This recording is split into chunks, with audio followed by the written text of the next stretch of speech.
Hello, welcome to the Anfield Wrap. No, it's not Neil Atkinson, not in the chair, because Neil's away on business. Big boy's business. Neil's away. And so, in his absence, he's allowed me to do the Monday special Big Anfield Wrap show as a different kind of show, a show that we do on Tour Player, our subscription service, and it's called the Overview Show, not the overlap or the overarching nonsense, the Overview Show. The OG. The OG, it's the OG show with over in the word, isn't it, John? We've discussed it before. All these other... What's that called? Pretenders. Can I swear? I can't swear. No, we're sponsored. We'll come on to that in a minute. Anyway, something silly. Phil Blundell, Ian Ryan, and John Gibbons. I'm being very serious here because no, I'm not.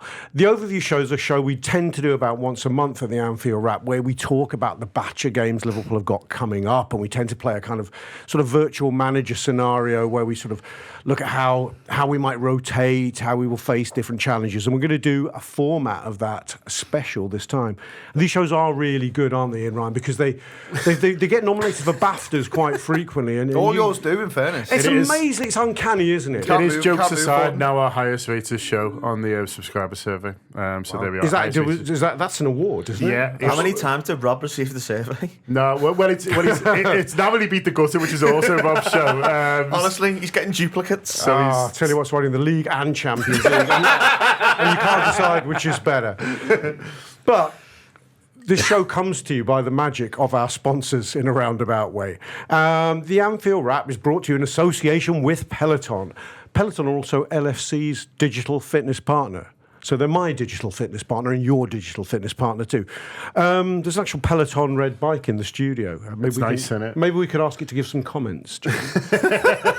No, it is magic, but it's not sentient. We're just being silly. Peloton prides itself on empowering its members. Peloton and the Anfield Wrap are teaming up to show fans this year how we stand together through thousands of workouts across 14 disciplines, taught by more than 50 incredible instructors. John, you did some bits this week, didn't you? I met one of those instructors in person. Yeah, I went down to the Peloton studio last Friday, so about 10 days ago now, where you do the classes, and people who've done the classes will have seen people, there doing them, and might have thought, how do I make that me? And I made it me on Friday, and it was a really, really fun experience. It was nice to go down. Obviously, the Peloton guys, we've had meetings and hung out before, so it was nice to see them. But to go, and it was Sam Yo. It was a 30-minute grunge ride, so you can watch it. A few people, because it's nice because we've got a bit of like a community now of Anfield Wrap people on Peloton, which is really cool. And then some of them sort of joined the class live as well, and they were massively after with screenshots. And then a few said you were in on camera more than Sam, taking the mick out of me. I was sort of accidentally in quite a prominent position, and also was right next to the mirror, so there was like two of me, so people could sort of see that now. But it was a really good experience. It was fun to do it live. Sam was really fun, and just like meeting other people who were like really into Peloton. There was one girl who was there on her birthday, which 6 months ago I'd have laughed at, but now I'm like, absolutely fair play. That's what I want to do on my birthday, go to a Peloton. Not least because there's showers there, and I reckon it was the best shower I've had in my life. That took a twist I didn't expect. Wow. Unbelievable. Just the stuff in there. My hair's never been so clean. So it was really good. So if you... Do they do a range of shampoos, Peloton? No. I think they just get in the best stuff. I think they just get in the very best gear. So like yourself? No, not like me. That's why it was the best shower I've ever had. Yeah, I'm on offer what's on Tesco, but no, they're getting the good gear in. But no, it was brilliant. So nice one for them. And anyone who's got a Peloton who is around, sort of, can get to London or whatever, we'll recommend it. You can book on. Obviously, it gets booked up very far in advance, but have a little look and get yourself down to a class, because it was like a very, very fun experience. So nice one for them. And yeah, Sam Yo's 30-minute grunge ride, if you want to see double me sweating and panting. Sounds gorgeous. I can't get the image out of my head. to Pearl Jam. Well, Peloton certainly got their money's worth there. And Peloton, if you want to sponsor the actual Overview show, we're cheaper than this one. But let's crack on, shall we? Okay. We're going to do the show in 3 parts. Part 1, we're going to talk about the Champions League, which rears into view this week, and suddenly I'm very excited about it. In part 2, we're going to talk about, the league title, that guy, the thing we're going to win. And in part 3, we're going to spend some time talking about the League Cup final, which I am now also excited about now that we're going to win the league. That all helps. And don't write in by saying, Rob, you're spoiling it, you're jinxing it by saying we're going to win the league, because I know that too. So I think I'm inverse jinxing it by saying we're going to win the league. But Phil Blundell. Yeah, we'll work this out as we go. Phil Struggling Blundell. with the concept of inverse jinxing, but let's No, go. it's you double you jinx and then double jinx. It's like a double bluff. It's like a double Right, bluff, okay. a double negative, if you will. But anyway, we digress. The Champions League. So, having finished top of the new format, top of this 32 teams, the biggest league ever invented, and we finished top of the fucker. We finished top of it, and our reward is to face about the number 3 seed left in it, Phil Blundell. But we won't digress on to my bitterness, which I've debated with you online about how we've been stitched up this way. And we'll just talk about what faces Liverpool. I was saying to the lovely Neil, not with us, but in spirit he is, I was saying to Neil, in a sense, this away leg in Paris this week on Wednesday night is such a key game in our Champions League season.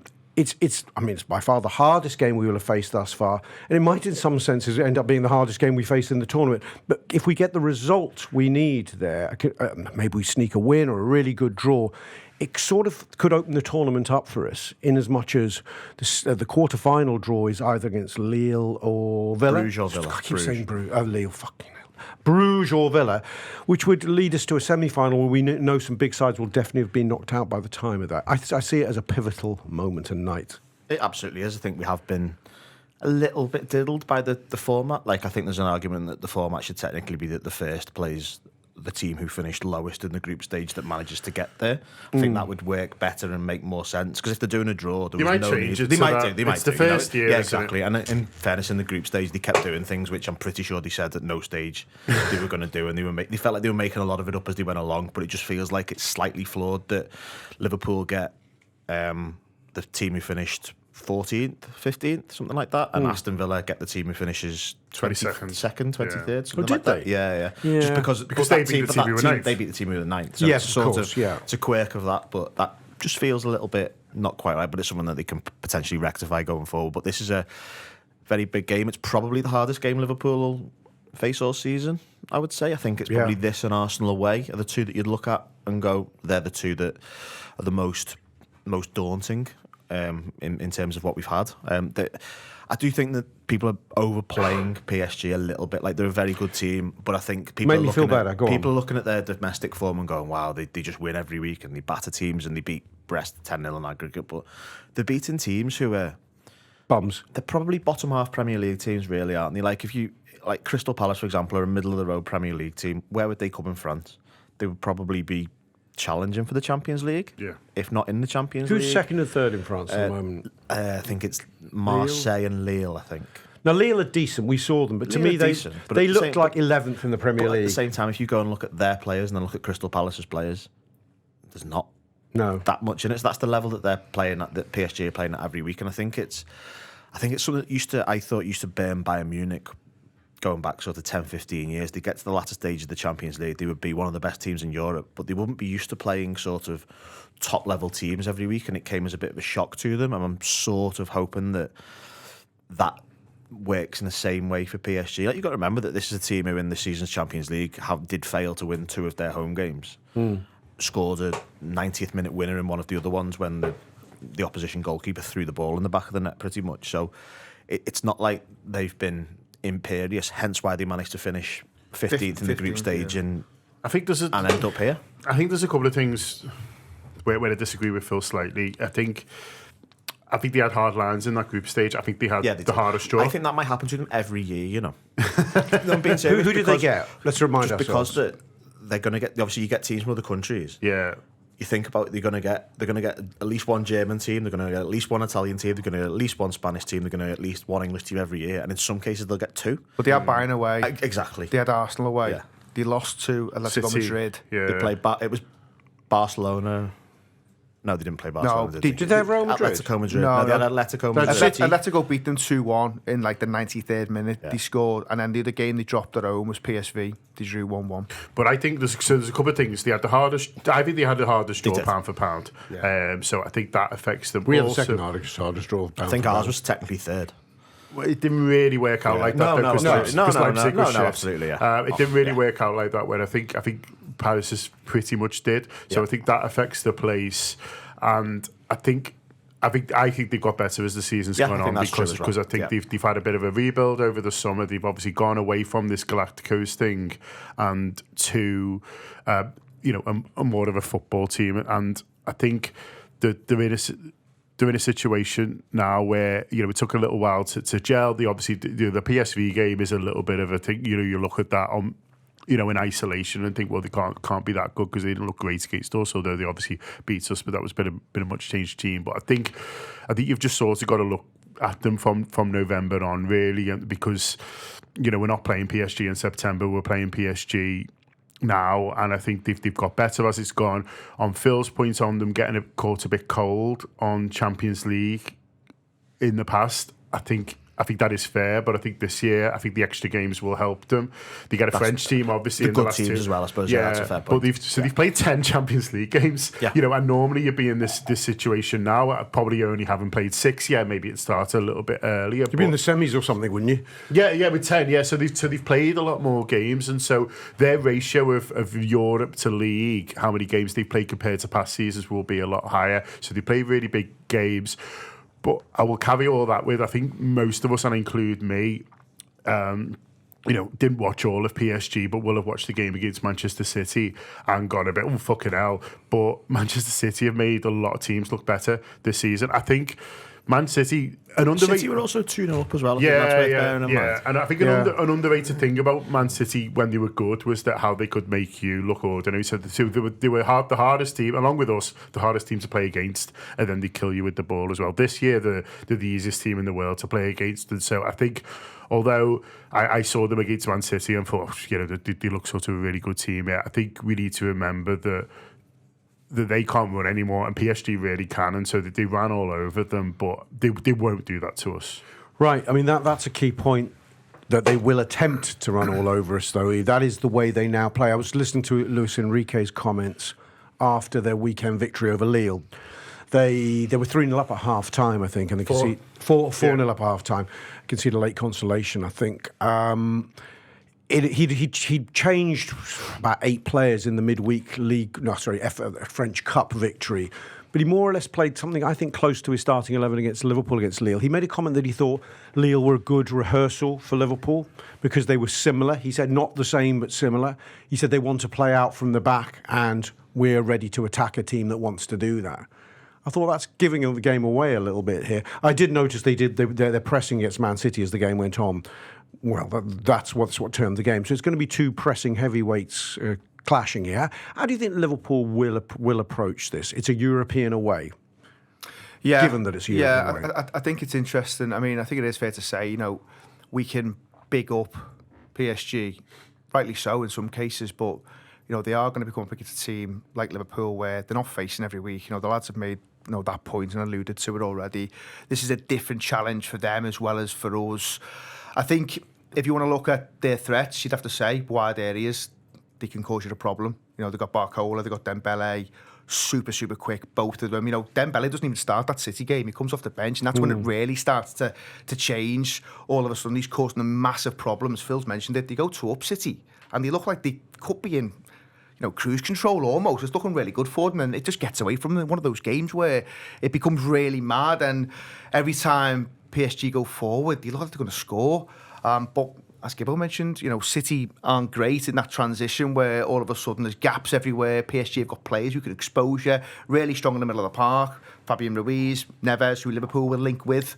The young lad from Benfica, who I think they picked up for about 55 million quid in the end. Yeah. Really impressive. So they've got lots of good footballers. Ramos from Benfica as well. Yeah, so I think he starts up front at the weekend. I don't know whether he comes off the bench against City. I think he gets the 4th. He does come off the bench. He's the last one, yeah. Dembele through the middle, probably. Yeah, so they've got, obviously, lots of good attacking players, but Liverpool have got lots of good footballers as well. So I think, and I don't know whether we're going to talk about kind of team selection stuff, but we will. I wouldn't be surprised if the manager's looking at it and thinking maybe it's a team not too dissimilar to the one that goes to Manchester City recently, where they're picking an extra midfielder just to give them a bit of support in there. Lads who are happy to do your running, get back, help cover the fullback. Because as I say, if it is someone like Trent and Robbo, and you'd expect it's going to be those two. There's only Tsimikas as another option left back. Bradley's still out. Then they are going to have a tough night. Their work will be cut out, so they're going to have lads who are willing to do the hard yards, bail them out, drop in. You've seen Salah do it at City. Not like him to have to do that, or sometimes want to do that, because we know you're kind of saving him for what he can do going further forward the other way. But he was willing on that day to drop in and do a little bit and put the yards in, because he knows the challenge, and the challenge will be significant. You do wonder, Phil, what kind of space they'll leave behind in their commitment to pressing us and staying high up the pitch. City, City, we played with the 2-10 system, or the double false 9 system, as we had against Villa in the week. And you could say on balance, we beat City, drew with Villa, that it worked. But did we create enough chance against Villa? I don't know. Did we have enough of the ball against City? No. So I'm not sure. I'm interested to know what you think. How the manager will have read the success of that experiment that week. I get that he'll have been happy on balance with the outcomes that week, but would he have seen the experiment of playing with just 2 wide men, effectively no centre forward? Would he have seen that as an experiment that worked? I think he probably will. I mean, ultimately, you can say we didn't beat Villa, but we were the better team, and we should have been. Yeah. We should have been out of sight before they equalised. I think we should have. There was a couple of sort of not full chances, but moments where players could probably do a little bit better in their box. There's a Salah, I think there's a Salah one, there's a Jota header that you would never have him down as putting that far from goal. There was just a few things that were nearly but not quite, and I think he'll look at it and go, this is an away game. The goal, Liverpool's goal ultimately is to not concede 2 goals. Like if Liverpool limit PSG to 1 goal, they'll get back to Anfield and be happy, whether it's 1-0, 1-1 or 2-1 to Liverpool. They'll probably get back and go, right, this is fine. We can win this game. Do you think at this level you take a defeat? You don't take the defeat, but as long as you're in a position where, like, if the worst you can come out of it is 1-0 at half time, you're going to go, okay, well, we can work with that and go from there and get it done second leg. But it's about the game. You're playing a team like this. If you do something wrong for sort of 10-15 minutes, it could get very out of hand very quickly with sort of how they play. If you look at sort of the last 25-30 minutes of that City game, they were able to just ratchet the intensity up and make it really difficult for them. The crowd gets up, and obviously it's a 90-minute game and nothing to be done there and then. But the players and the crowd will be like, right, we can get this done, all but done now. We've got to go to Anfield. We don't want to go to Anfield and have 50,000 lunatics shouting at us. And Liverpool potentially having another half hour. Exactly. 100%. There's a lot in them for. We've just got to take the sting out of the game, and I think the former fielders means you can probably just maybe keep the ball a bit better. Because I think if there's a 10-minute passage, sort of 10 to 20, where nothing happens and Liverpool just move the ball around and everyone seems happy and comfortable, that's exactly what you want the game to look like. I think you almost have to treat a game like this as a game of 2 halves, where you're going away to one of the best teams in Europe, which they are. Although I'm not quite sure they're at the same level as other people do think. But that's a personal thing.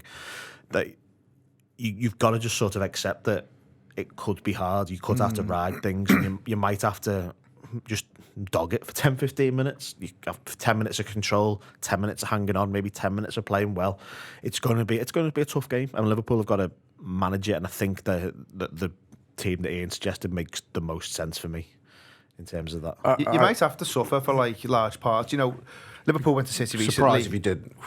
Suffered in terms of not having possession of the ball. Kanate and Van Dijk throwing themselves in front of balls, for example. That's not something we've seen much this season, but you saw it at City, didn't you? But in certain moments, City have a lot of the ball that day when we go to their place.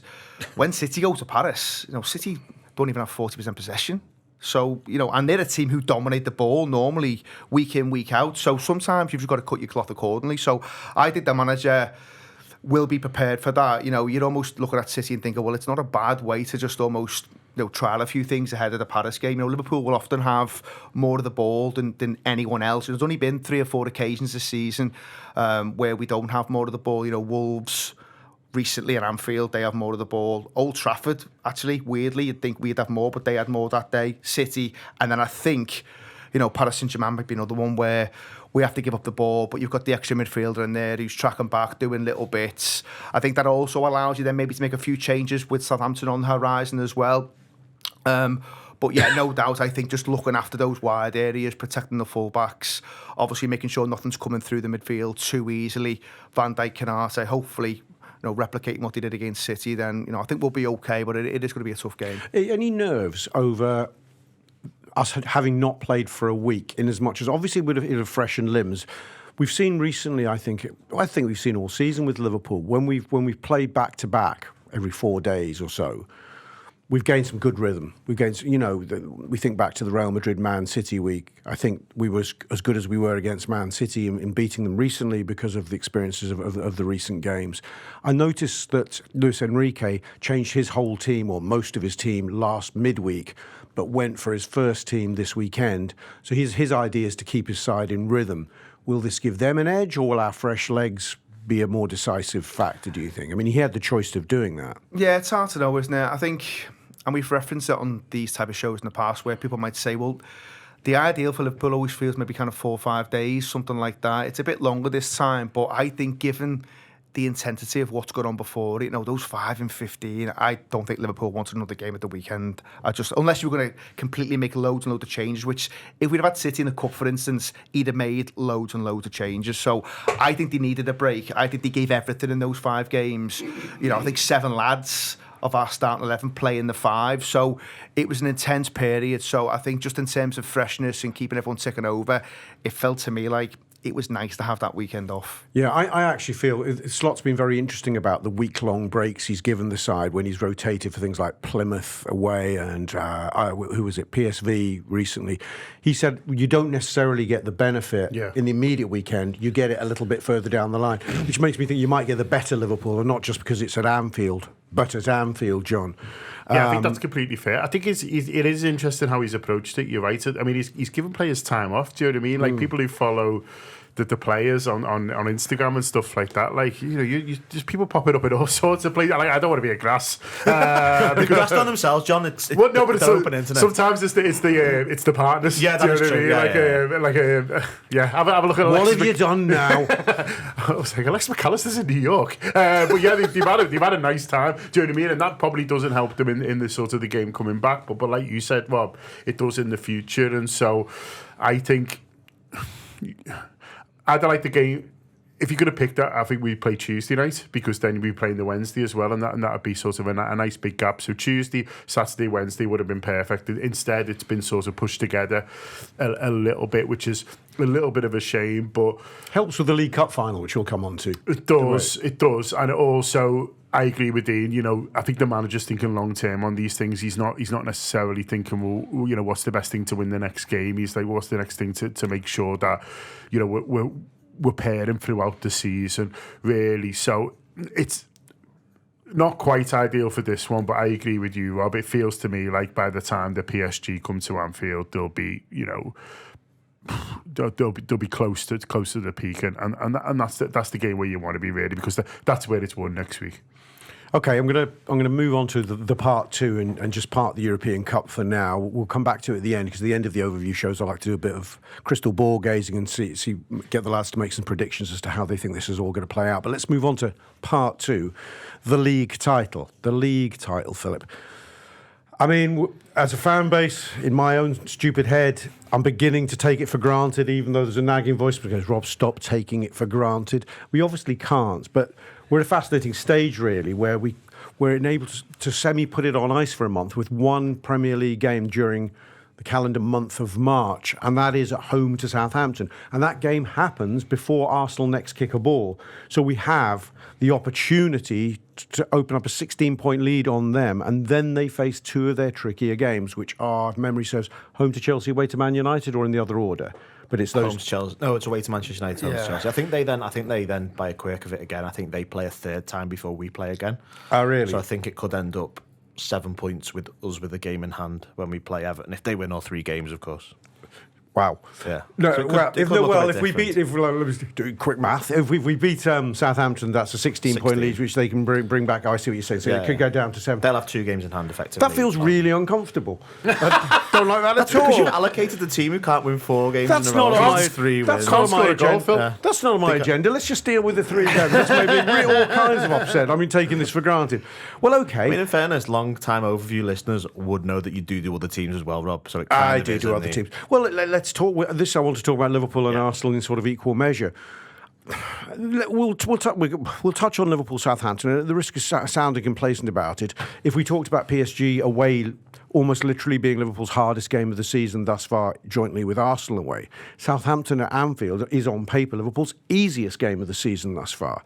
Given where it's sandwiched between these 2 critical games against Paris Saint-Germain, but also it is more important that we win the Premier League. There's a sort of a bit of there's a series of paradoxes and conflicts going on here. What do you think the manager will do in terms of his team selection for the Southampton game?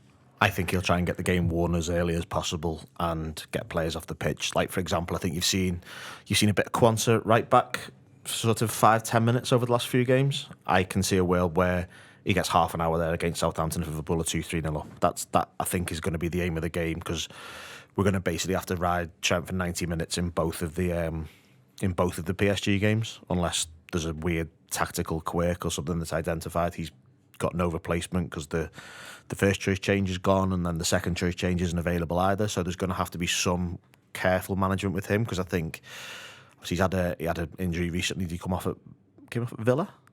Did he come off? He came off. No, he came back at Villa. He was out for 2 or 3 weeks. Recently, yeah. It's the second of the season. Injury. So you've obviously got to think there's a little bit of caution to be taken there with him. So that makes sense. And I think you just pick Liverpool's strongest team, maybe 1 change up front. Like, it wouldn't shock me if you think he'll make 2 or 3 changes. If we do the 4-man midfield, for example, I can see Jota leading the line, and then Gakpo coming in, maybe being Jota, Gakpo and Salah and Diaz, and one of the midfielders get the day off, and then that midfielder comes on 60 to give someone else a break. And like, it wouldn't shock me if you look at the bench on 58 minutes and there's 4 lads getting ready and Liverpool are 3-0 up. I think that is going to be the aim of the game for this match. But you can make 4 changes. Sorry, you can make 4 changes. I'd argue without it even looking like we've made any changes. Left back, 2 of the strikers, midfield. I think it should be 3 or 4, because I think, as Phil said, if you are doing the 4-man midfield against PSG, then all of a sudden, is Diaz starting in Paris, for instance, and Gakpo and Jota probably start against Southampton. But I would do Quansah from the start against Southampton. I think you've got to give Konate a little bit of a break. Bear in mind, we're talking about a Southampton team that are on 9 fucking points. Yeah. They are threatening Derby County's 07-08 team, who got 11 points. They are threatening that. Just after that, I think it's Sunderland 05-06 who come in with 15 points, and then Sheffield United last year aren't far behind them. This is one of the worst teams that's ever played in the Premier League. If Liverpool can't make 3 or 4 changes, then something's not right. And those lads you've mentioned there, Konate, Tsimikas could come in, Jota, Gakpo, they all feel like sensible changes for me. I think the manager will have an eye on Konate. Liverpool haven't got lots of strength and depth at the back in that centre-half area, so I think you've got to look after him, and that just feels like a game where you are able to do that and still have more than enough to take care of the opposition. I'd be tempted to change the whole midfield if you can. I think that's the real area where, especially as we hinted before, I think all of us have suggested, certainly the ones who spoke about it, that we pick 4 midfielders against PSG away. I think changing 4 would then be tough. No. I think you'd have to pick one of them. I think you'd basically think, well, who am not going to play on Tuesday, and then pick him. So say for example, Curtis Jones. He seems the most obvious one. You pick the 4 of them on Tuesday.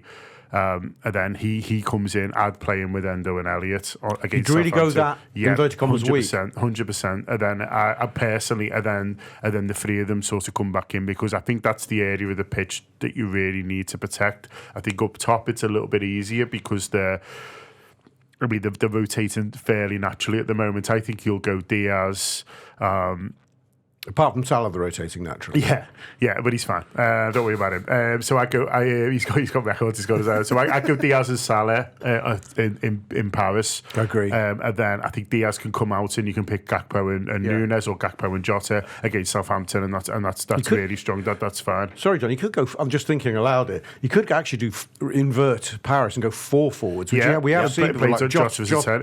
It's an exceptional shout, Rob. That's why you win the awards. It's a great shout. I know. And then you just pause and then maybe clap.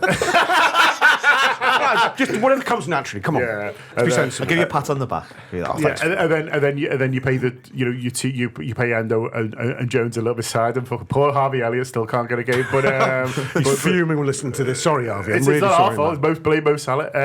But I think that's what I'd be looking to do. So how many are you doing against Southampton, John? How many is that? How many are you? He's fucking booting all these cunts. I know, out. yeah. It's a lot.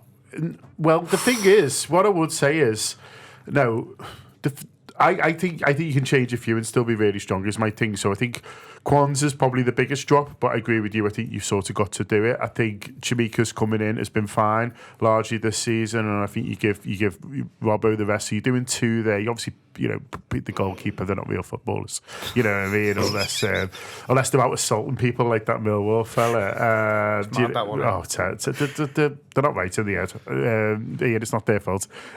He won the ball, and you say it to me. I'm just riding the producer. Just randomly got his old PE teacher on. Wait, what? So he wasn't that sort of lad? I taught him about a year. He was quite quiet. He basically said nothing, and he lasted 40 seconds, then they cut him off. Rewind. What have I missed? There was a Millwall goalkeeper who got himself sent off for a high-ish challenge. It was like a Tony Schumacher tribute act. Kick Mateta in the head. He basically took Mateta's head off, basically. Yeah. How's Mateta doing? Not great. No, 25 stitches. Yeah. Did he have a comfortable night? He was discharged in the hospital in the afternoon. 25 stitches. Lost an ear. Looks like Van Gogh. Cheapest. So anyway, what was it doing? So you pick Alisson, and then you pick Trent because you sort of have to, and then you go Quansah and probably Virgil, and then Chimikas, and then I would be looking to take 3 midfielders out. I would, and then do the forwards. So I end up doing sort of 7 or 8 there, but I think most of them, they're all really good. That's why we've got where we are now. But I think that'll be fine. I think you make a case for it, but I think he might do 3, 4, and then on 60 or 55, depending on how the game is. But if Liverpool are comfortable, I think that's when he does what you're saying there and starts taking off some midfielders. Right. I don't think he'll want to make 7 or 8 for the Premier League game. He's not that kind of guy. 3, 4 max, and then you're whipping lads off on about 60 minutes. We do a lot of pre-programmed 60-minute subs. Yeah. You can see players, like I sit opposite the bench, and you can see on like 55, there's like people taking tops off and they do a little run, and then the ball goes. You and your mates. Here all week. Coming a mile off that one. Anyway, killed that one. Move on. Sorry, Phil. Sorry. Neil sits behind Phil, and he always says he's an expert at spotting the perfect moment to go for the piss. Honestly, it's I reckon it might be. The way there's a thing where everybody's got the thing in the world where they're probably the best at it, like a really niche thing. I reckon mine is working out when the stoppage in football is to go to the toilet on about 25 minutes. Yeah, I time my going for a piss from when we're going to score. So I think I've got more goal contributions. I think I've got more goal contributions than Mo Salah this season. Quietly, is it a bit like in a restaurant where you go, I'll go to the toilet, and when I come back, my food will be here? It's exactly like that, John. It's exactly like that. Brilliant. Struggling for the exact relatable experience. On that bombshell, we're going to park the league title because we need to hear from Neil and Emma Sanders. Yes, indeed, joined by Emma Sanders from the BBC. Women's football editor, to talk about Matt Beard leaving Liverpool and what next for Liverpool women. What next for Liverpool women is actually quite a complicated question. We'll do that one last.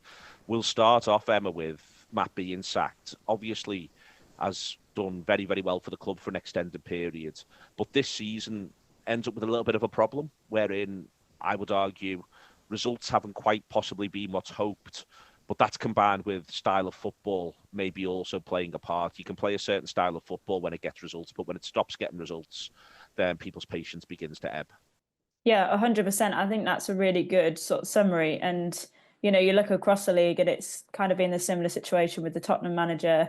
He plays high risk football and he's coming under a little bit of pressure now because they've not been getting the results. So I think that's true. When you're playing a style of football that when you lose, it's really tough to watch. It's hard for fans to get on board. And I certainly sensed, going into the club, working around the club, that the atmosphere wasn't the same this season as it was last season. I'm sure that you would have felt it being in the stands. There was a feeling last year that, Liverpool had it in them to do something, to upset the Giants, to kind of come from behind and maybe just cause a little bit of mischief.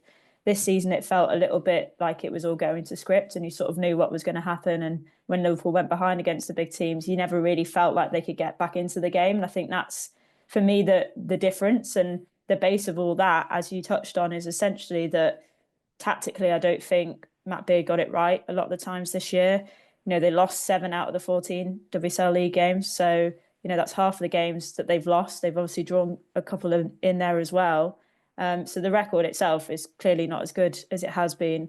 But I also think he's perhaps been a little bit of a victim of his own success in a way, because they've set such high standards. You look at his 3 previous seasons, they got promoted from the Championship, winning the league. They finished 7th in their first season back in the WSL, which is in itself a really strong achievement. Yeah. Then obviously went and upset the odds to finish 4th last season. So the expectations and the pressure then increases. And I think off the back of that, the club probably didn't invest anywhere near as much as they should have done to capitalise on that. They have struggled with injuries, but that's all kind of part of the context. But I think the overall factor is that just tactically they were nowhere near as strong this year, and performance-wise they were nowhere near as strong. And like I say, when you could sense that the players weren't really playing for him anymore, then that's when I think it's difficult then, isn't it, to move on in that direction. Just on, let's sort of deal with the overperformance, because it is a genuine overperformance last season, and it is worthy of enormous respect. Liverpool last season were able to pull some results out, to pull some performances out. Again, the style of football doesn't sort of markedly change, but what there was last season, I think, was a sort of an all-round grit that everyone had bought into, that was what Liverpool were about, and he brings that to the party last season. Yeah, he does. He set them up in games knowing, okay, we're going to have to really grind it out for 70 minutes, 80 minutes, but we know that we've got the ability to get teams on the break, or, we've got a striker in Sophie Roman Hogg who can hold the ball up and will play off her. And he played to the strengths of the players that he had in the team against those big teams and worked out what their weaknesses were. And he seemed to do that in every game, and it paid off. And I think that's why this season it's felt underwhelming in comparison, because they've not been able to take advantage of the weaknesses of the the bigger teams, if you like. But I also think it's important to say that they have all improved. Yeah. Everyone else in the league has got significantly better this year. And, and that's why I think, some people will look at the investment argument as an excuse. You could say that. I don't think it is, because I do think it's important to note that, because when everyone else is investing, the level overall increases. So when you're coming up against these teams, it is harder to tactically out-shrewd them. And I think that's what's ultimately let him down. But I think it's really difficult. I know we'll come on to this, but I think it's really difficult now, because you've got a manager who's provided stability, who on the face of it, across a 3.5 year period, it's been pretty successful actually. So, at what point did Liverpool have to gamble? And I think they've looked at this point in the international break, knowing Crystal Palace was coming up next, who were bottom of the table, a team who just purely player by player Liverpool should be beating. Tactically, it's not like you have to come up with anything magical to kind of beat Palace, and that's no disrespect to them, but the gap is clearly there. It seemed like the right opportunity to bring someone in who could provide maybe a different tactical outlet on things and try and improve performances. It's worth sort of saying this is a pattern across both Merseyside teams. Both Liverpool and Everton have only scored 14 goals all season, now in 15 games each. Liverpool have only scored 2 or more in 3 games across the 15 over the course of the season, Emma. And only one of those is at home. Liverpool have moved stadia this season and ended up in the totally wicked stadium to play their football. Is this a sort of a big part of this, do you think? Because I'm looking at that, and you're right to say, and we'll come on to the level and the investment, and it's interesting you talk about a gamble, because one can make the argument that in a financial sense, last summer might have been an excellent time to gamble. But, ultimately Liverpool sits 6th, the 1 point off 5th, but 13 points off 4th. I'm giving all of these numbers for listeners who may not be absolutely on top of what's happening in the women's team. There is a massive gap between 4th and 5th this season. It's absolutely huge, but it's not just a gap, is it, in terms of literally the points? It's a huge gap in terms of number of goals scored. It's a huge gap in terms of the style of play. and Liverpool find themselves ultimately just the wrong side of that gap week in, week out. Yeah, it's been a real problem for them. I think obviously at the start of the season there was, you looked at the fact that they were without Sophie Roman-Haug, who was probably the only centre forward really in the squad. Naturally, when you haven't got a centre forward playing, you're not going to score as many goals. But perhaps what hasn't helped Matt Beard is that when she's then come back, Liverpool haven't really looked any different. Yeah. They're still playing the same way. They're still, they're not playing as if they've got centre forward in the team. I think what's also been interesting is that, Liverpool, the only place really where they did spend in the transfer market was on Olivia Smith, who came in, the Canadian international, quite clearly has been one of Liverpool's best players this season. Yeah. But in a way, I think because she is, the standout player, I find sometimes they try and play through her. Whereas last season it seemed more like a team unit, and it seemed like everyone was kind of working towards one system. But sometimes you find, and this is not on her, but you find that she goes a little bit rogue because there doesn't seem like there's a way to get a goal. So she, almost. She's a very young player as well, Emma. She's very young. Yeah, very, very young. So, there's almost an argument that the actual, the setup isn't there anymore because they're kind of too reliant on this one young player, like you say. So, I think there's those factors within it, but I think it simply comes down to, Matt Beard worked out everyone else's sort of game plans last year, found a way to disrupt them. And then this year, when they came to meet Liverpool, everyone knew what to expect. They knew what Liverpool were going to do. Yeah. And Matt Beard didn't really have a plan B. So the goal scoring is a real issue. And, that's something that I think Amber, in her role, that's what she needs to address immediately. Because if you can't score goals in the WSL, you're going to really struggle to keep clean sheets against, the likes of Manchester City, Arsenal, Brighton now, who have got goal scorers who, will score for fun.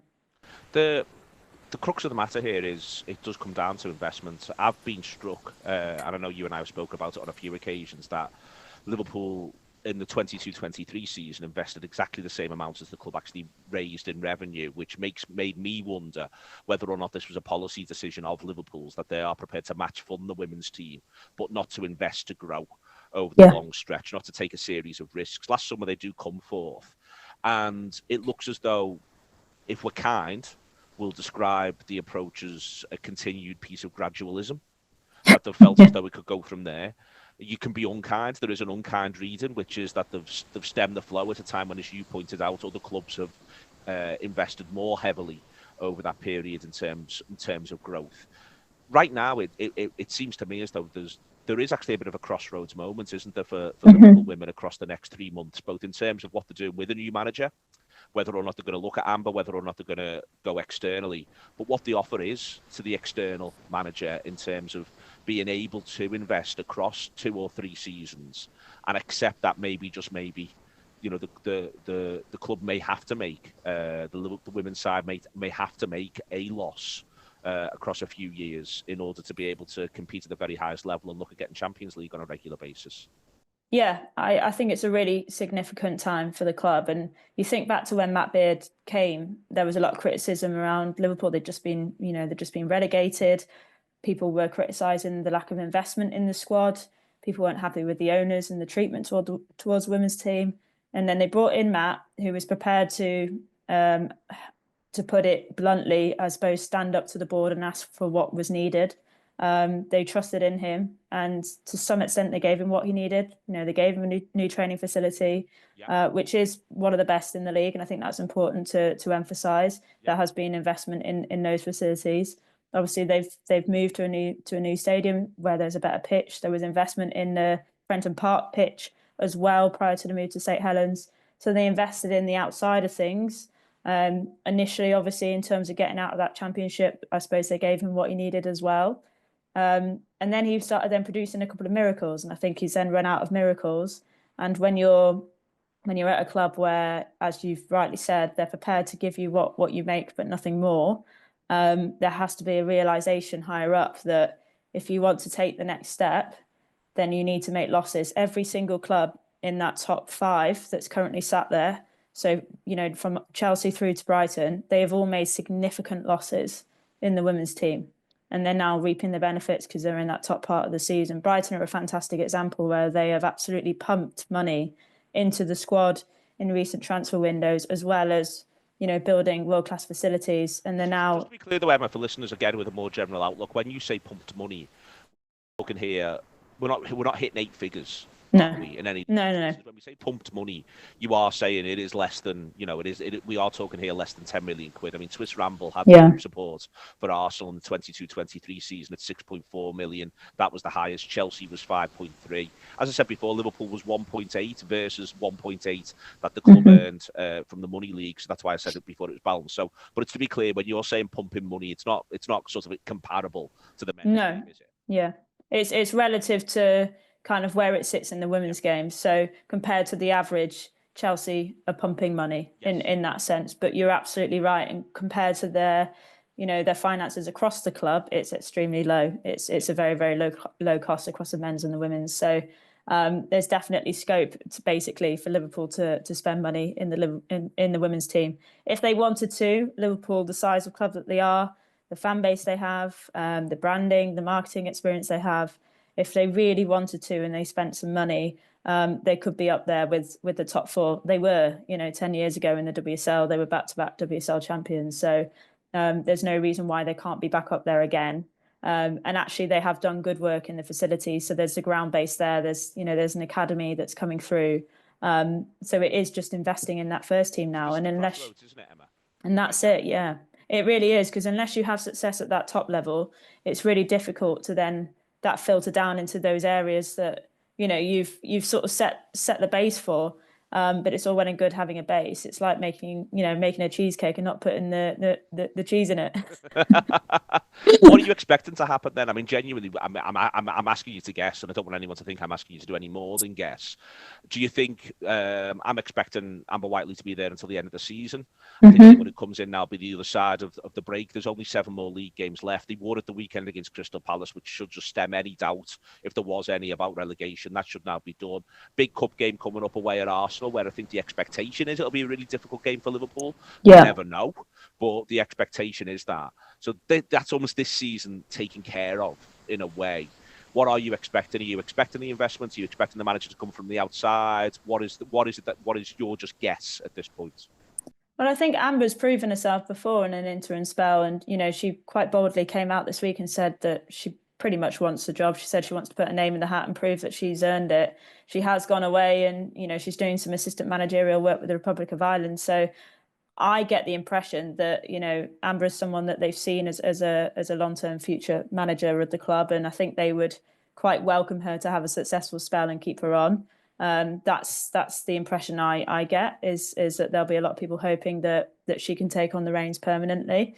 I wouldn't be surprised if that is the case. As you said, I expect her to be in an interim role until the end of the season. They'll assess then, and I would expect her to stay on unless anything, unless she has an absolutely terrible run of games.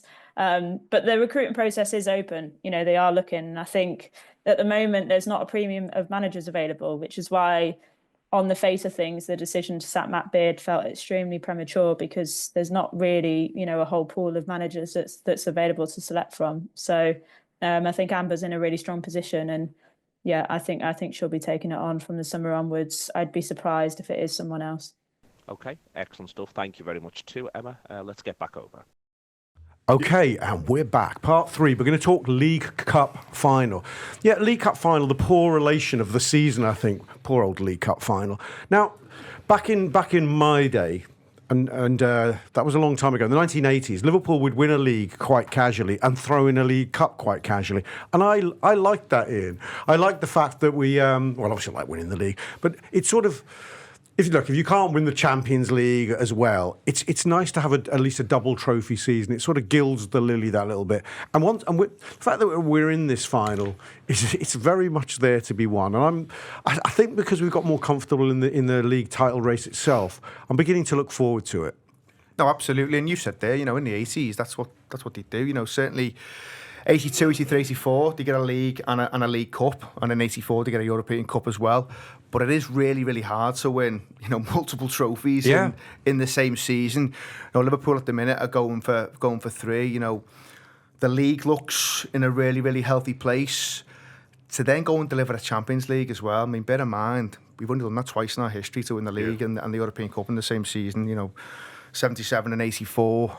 So two fellas have done How many that. British teams have ever done that? Man U have done it and City have done it as well. Is that it? It's a really, really big ask. I mean, if Joe Fagan does it in his first season, Hmm. but if Slot was to go and do something like that, then my God, you are talking about statues being built and stuff to go and do that in Just year resign, one. wouldn't you? Just go. I mean, well, it gets all downhill He's from a there. young fella, though. it gets no better. So the challenge is massive to go and do that. But they found themselves in a brilliant position in the league because of all the work they've put in. And yes, Arsenal have dropped off a little bit, but as has been said on the shows, that's their issue. That's not ours.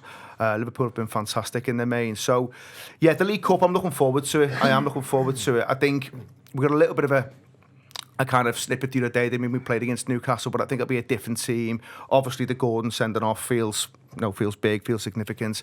Whether Isak's back or not, we'll have to wait and see. He said he was basically all right when he went.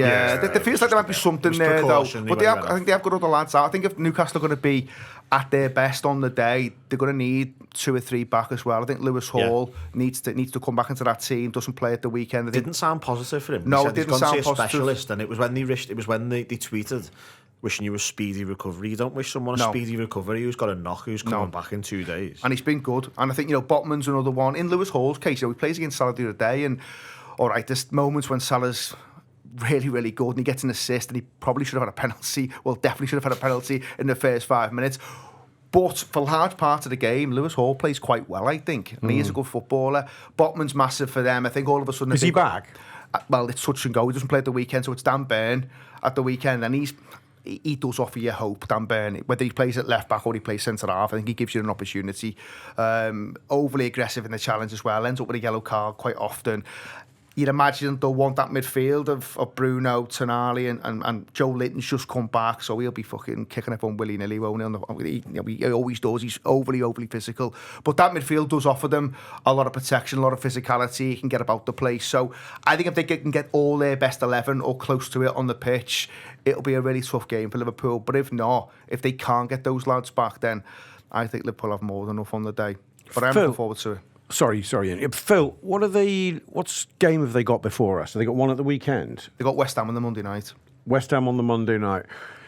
Interesting. What do you expect do you expect him to rest players for that with the League Cup final imminent, or going that's long enough, let's keep in rhythm? I mean the League Cup looms as a massive game for them in particular because they've won a trophy since the dinosaurs. Yeah, it's obviously it's a huge game for them, but it's not the entirety of the rest of their season. They're trying to get in the top 4 here, and West Ham away is a must-win game for Newcastle. So they can't sit there and go, right, we need to make sure no one gets injured. We can't rest people. There's a certain level of irony that it's 2 League Cup finals in 3 years, and they've had an important player suspended for both of them, both sent off by Anthony Taylor. So maybe we need to just think Anthony Taylor's quite sound now. With the show's finest. Yeah, just a nice fella who likes the Reds. But yeah, they can't sort of go, well, we can just toss this game off and concentrate on Sunday, because ultimately... Sorry, tossing games off. Okay, go on. I said a game, Rob. It's not like... You can't toss anything off. I don't think it works, Rob. It's Pancake Tuesday tomorrow, Rob. Come on. Things are getting tossed off all over the show, aren't they? Come on, Phil, enough tossing. Okay, I've lost my train of I've done it to you again, haven't I? You've ruined this. This every week you do this. Every week. You had a team full of Newcastle players tossing things off. If I can help you out, Phil, I think they can't afford to not take the game seriously. But also, I think you can make the game too big. I think if you're not careful, if he's taken players out for that league game, which is 6 days before, it's a long time, sort of. Thinking about this one particularly game. When you've no game in the previous midweek as well. So it's huge for Newcastle. So the last game, a lot of those players will have played in that instance, will be sort of getting knocked out the FA Cup. And I think what will help Newcastle is they were in the final a couple of years ago. I know they lost it; they got beat by Man United. But I think having that experience, I think it helped Liverpool obviously in the Champions League. Just being around there the day before, and I think the players know it's big, so I think for a manager you don't need to make it sort of bigger than it already is, especially with, like Phil says, Newcastle, this long history. Whoever wins a trophy at Newcastle, it's going to be an absolutely huge thing for the fans, and they'll go down in history. We might say, it's just the Carabao Cup, but other clubs have got other realities and situations. If they can win, that'll be massive. So you almost don't want to make it bigger, because if it for them, it's this huge occasion, it's this big massive thing, and they've been wrapped in cotton wool for 2 weeks. Then Liverpool just turn up like any other game. Like I think Liverpool are in a better position. I always remember me and Andy went to see Gillan Balaguer just before the final in Paris, and he'd spent times with Liverpool and Real Madrid, and spent both time in both camps. I think they call them camps once you get to a Champions League final. I don't think we've got camps for the Carabao. I don't think it's not a big enough game. But it needs to be 2-3 days. I think there needs to be a 3-day build. So he spent times, and to be fair, Gillan was like, I can't call it. He said he thought it was 50-50, but he said it's interesting. You go to Liverpool and it's all like the final.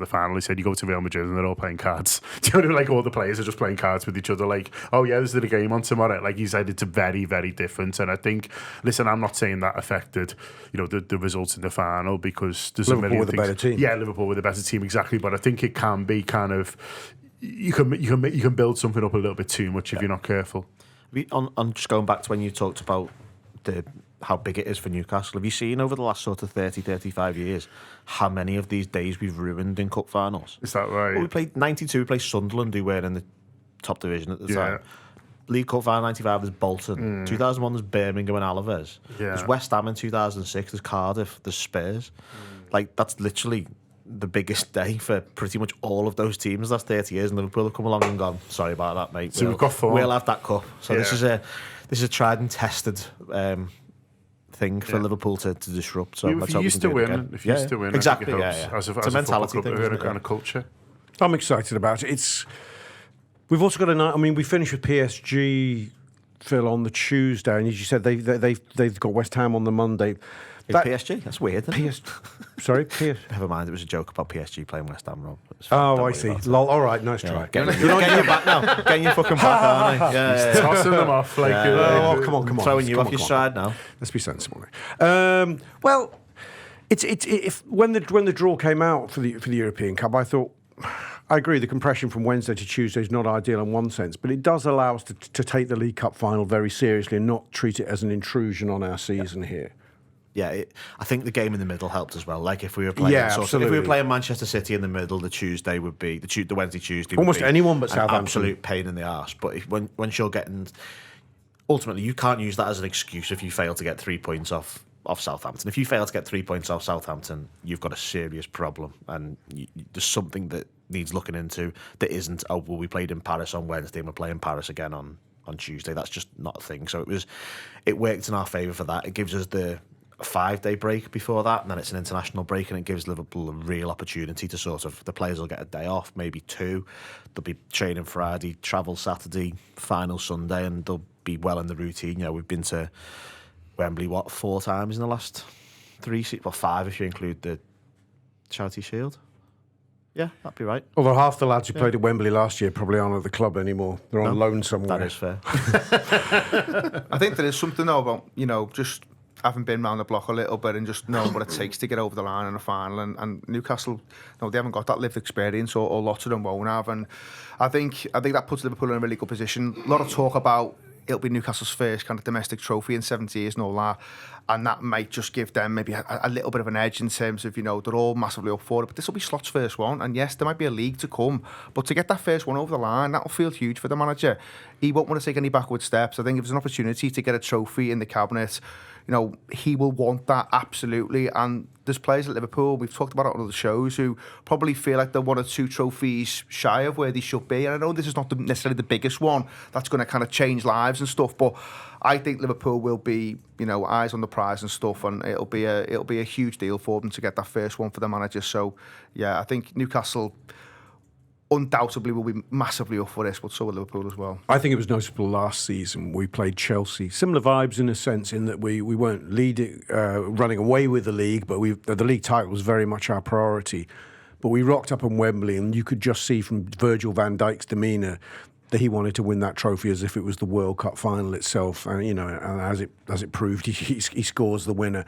There was a sense with Virgil that I'm a man who wants to lift trophies, and that I'm a serial winner, as I think we've been saying, and I think he's not alone in that team. The likes of Mo Salah will want to come off the Wembley turf. We missed it last year as well. We missed it last year, and Trent Alexander-Arnold, and so on and so on. Final hoodoo as well, Salah, hasn't he? Because I don't think he scored in a final. Has he not? With the penalty in Madrid Sorry, against... open play yeah. goal. I mean, so then it was something that was brought up quite a lot, sort of 2 years ago, and then he obviously doesn't play in the final last year, but it was something that was brought up. It is you don't interesting. score in. That is interesting. Didn't score in Paris. Obviously, I didn't think score in the 2 games against Chelsea, and it's something that, knowing how he is mentally, it's something that he will want to go. Hang on, well, I'll sort this one, because that Box is this. the type of man. That's the type of man he is, isn't it? He wants that. He wants to do that and go, look at me, I'm boss, and he is. Like a record breaker to his very core. Okay, let's wrap up the show. Let's call it part 4, if you like. The predictions phase. We're going to look at. I'm going to go around the table. I'm going to ask you to. What am I going to ask you to? I'm going to ask you to say what you think the league table will look like after the 3 games we've discussed, which are Liverpool home to Southampton, then the 2 Arsenal games against Man United and Chelsea. So what's the table going to look like in your estimation after that? Because we'll be doing another overview show after that. That becomes our starting point for the next BAFTA-nominated overview show, even though it doesn't know it's BAFTA-nominated yet. Also, I want some predictions on what's going to happen in the European Cup. Both legs. You can give me score predictions if you like. And then finally, you can just tell me, are we going to win the bloody League Cup or not? Okay, let's start with Phil Blundell. Just getting the table up to see exactly what the Premier League table looked like, Rob. Do you want me to pause? No, and go? I'm fine now. So I think Arsenal will get... I'll do Arsenal first. Yep. So I think they'll win one of them and draw one of them. I don't know which one, but I think they're sort of in the position they're in. It feels like they're going to have to scrap to score 2 goals in a game of football. And I feel like Manchester United, for example, will just go, well, a point's fine for us here. We're not expected to win this game. They can put men behind the ball and be really, really hard to break down and quite annoying, which I've seen from Manchester United, in fairness, this season. Like, they could nick that one, or Chelsea's good players could go there and nick a goal, and all of a sudden it's very hard to score 2. So I'll say they'll do one of them, but one of them they will drop points. I think they'll get 4, and I think Liverpool will get 3. So I think there will be 12 points clear off level games. Okay. By the way, I agree entirely. That's what I think and hope. E, what do you think? No, I agree. I think it will be that. But it wouldn't entirely surprise you if, Arsenal drop points in both of those games. It's hard with Chelsea because they're a bit of a funny team, and United Not are in even, form. United are even funnier, you know what I mean? You've got no idea, other than they tend to play really, really bad. But as Phil said, there are games against other good football sides. To be fair, usually they've been from home so far this season, where they've been able to go away and just sit in. To go to Arsenal, they knock them off the cup, don't they, on penalties and stuff. We've seen what they did at Anfield. They've been to City and won. So there will be that, I think, appetite to try and spoil the party a little bit and just put that final nail in Arsenal's coffin.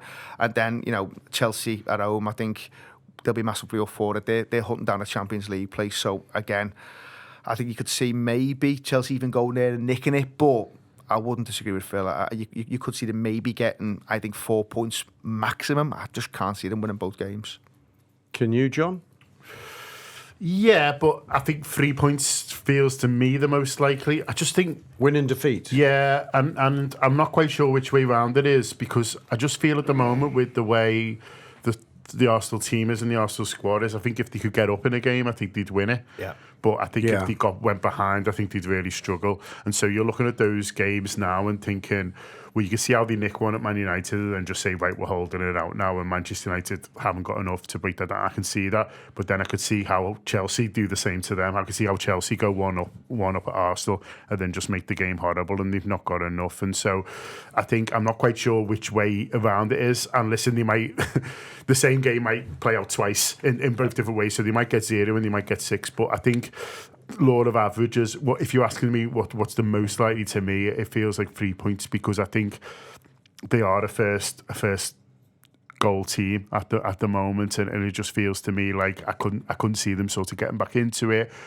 if they went 1 down, but I could see how they'd find a way with all their central midfielders to, and to be fair, they've got a good back line, to see out a game. So I'm going to go for 3 points and 3 for us. So I think the most likely is that we're same point situation, but the games have equalled out. Psychologically as well, if Liverpool do go 16 clear, then if you're Arsenal and then you go behind at Old Trafford, you just imagine a scenario where heads are just dropping even further. There's obviously the game they've got against PSV as well, or the games where they'll have to be thinking about that, and at what point do they maybe have to prioritise some of the Champions League football stuff. So yeah, it'll be interesting. But that's 16 points, if it goes to that, which it absolutely should do, that's going to look fucking huge. The only thing I hadn't thought about with United is that they've got Sociedad in the Europa League. It's away on Thursday. It's a tough tie. how much do they care? That's the only downside. That one that I hadn't thought of at the time. That might make things a bit easier for Arsenal. He's under pressure to win games. Exactly, he is. He can't keep getting battered at home. You say that. I know, and he's doing a good job of it. Of not looking like he cares. You can. But I mean, you know, even that game against Fulham, you know, not for a second. I mean, do you think that they're going to go win that match even before the game started? You felt like it might be a draw, it might go to penalties, because you felt Fulham would be so motivated. I know it wasn't a great game and they weren't particularly impressive, Fulham, but after what had happened previously in the FA Cup, you got a real sense that Fulham would be massively up for it. And yet it ended up looking like a game with two poor teams in it. But yeah, he can't keep losing matches, surely. Well, he can, but you know. Fingers crossed, eh? Okay, Phil, you'll go again. The Champions League, Paris Saint-Germain, first leg and second leg scores. What do you think? I think we'll get a draw over there, and then I think we'll beat them in the second leg. I think They'll 1-2. 3-1 on aggregate, I will say. Go Okay. 3-1 on aggregate. And who will score the second goal of the tie? No, lol. Oh, go on, Ian, you'll go. You know what? I think this is a really 50-50 game. The first one or the tie? I think the tie for Liverpool against PSG. I think it's really, really tough. The bookies, by the way, just make it 65-35 tie for what it's worth. Whether I could be persuaded either way. You know, I think my heart says Liverpool will have enough, but my head says that PSG might just come out on top over the two games. I hope I'm wrong, but it feels like it could be a game where it could be a flip of the coin.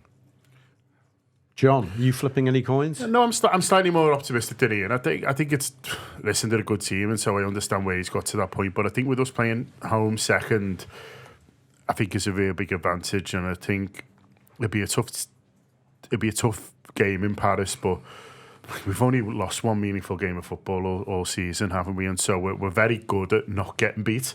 And the games that we have lost, you know, you've got to go back to Forest before there isn't a big but after it. And I think so there's games where we found it hard, and I think we'll find it hard at times on Wednesday, and then there's games where we've coasted through against good teams. But the team have stepped up when it matters this season, and I'm a lot more positive than I was when the draw was made.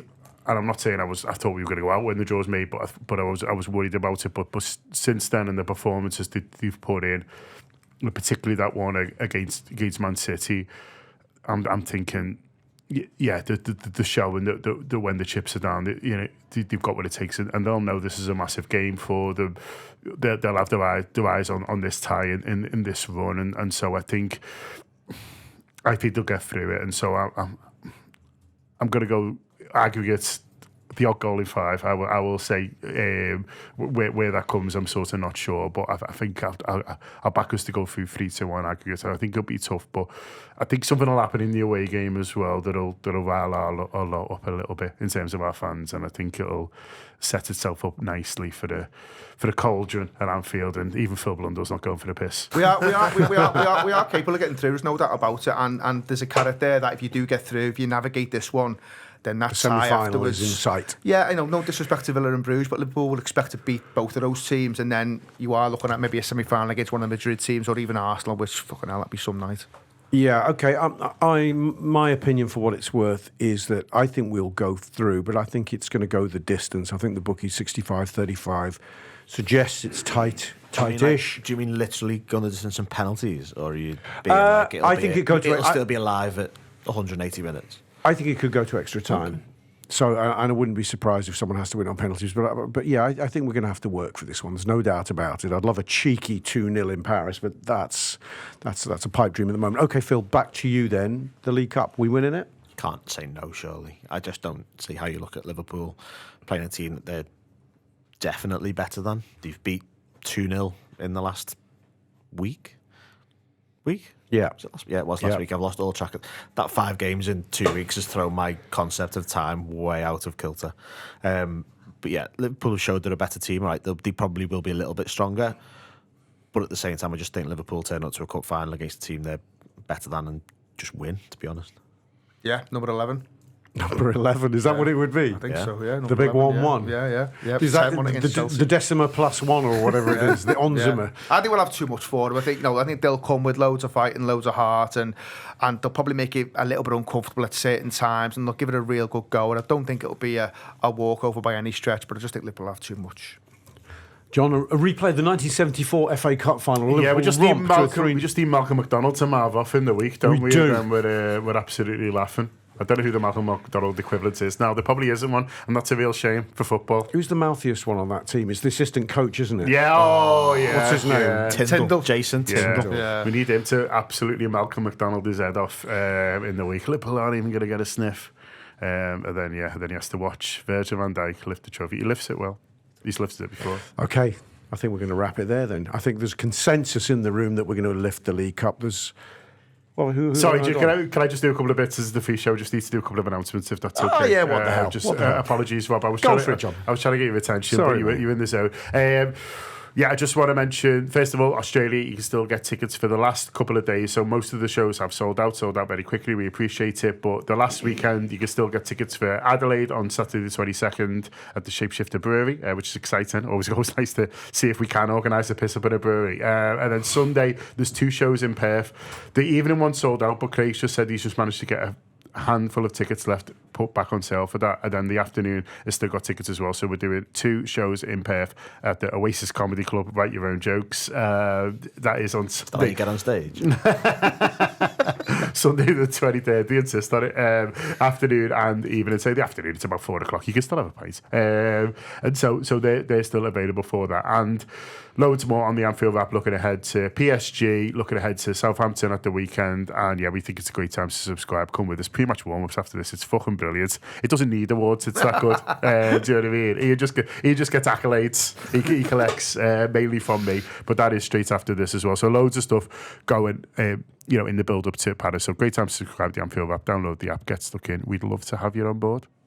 I don't know what I can add to that, other than it's a great time to be alive. Apparently, we're winning the League Cup. We're most likely to get through to the next phase of the European Cup, and we're winning that effing league title, or my name ain't something. Thank you, Ian Ryan. Thank you, Phil Blundell. Thank you, John Gibbons. Thank you to Andy for producing, and hi to Neil, wherever you are.